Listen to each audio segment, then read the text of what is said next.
Welcome back to On the Beat, everyone. Isaac here hosting again, and more plumbing is the talk of today's On the Beat segment. Randy back with us, the CEO or owner of the Tupelo Oxford Roto-Rooter. Randy, good to have you back. Good to be here. Excellent. All right, so last time we talked about, generally speaking, what your company does, right. But we'll dive into more of a specific slot here and talk about just plumbing more in general. So say somebody's toilet does not shut off.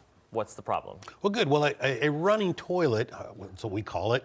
You always get that impression it's going to be running down the hall, and hopefully we don't have a problem like that. But basically, inside of every toilet has some sort of valve mechanism. So those break down with the chlorine that we have in our municipal water. Mm-hmm. So the chlorine takes the rubber parts within it and causes those to fail. So those we want to take and replace the guts, the And that innards. would be a relatively simple fix? It's a relatively simple fix, something we can do very quickly. All right, excellent. What would be an example of something that's not so easy of a fix? Well, a lot of times with toilets, and since we're talking about that, toilets get calcium built in, this lime that gets built up in it, and they clog, and then they don't flush very well. In that case, then we have to replace the toilet. I'd rather rebuild one, especially some of these specialty toilets.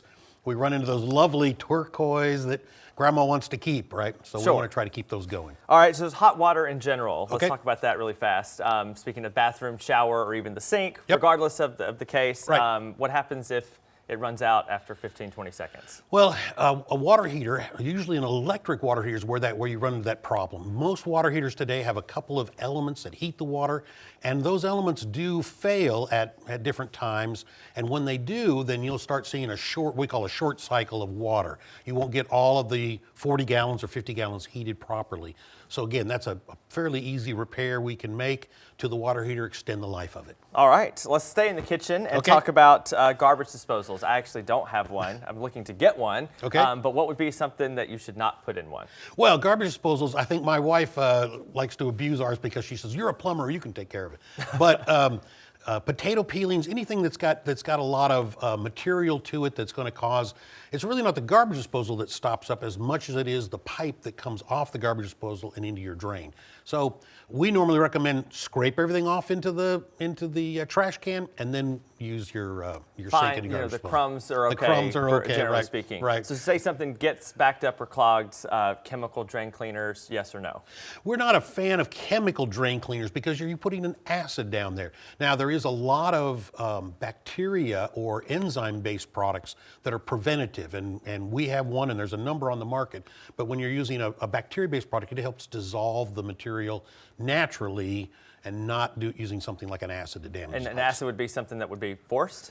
An acid would be something, a lot of the products, the drain openers that you see on the market, without naming a product, but drain openers, you'll look on the bottle and they'll say something like sulfuric acid or hydrochloric acid.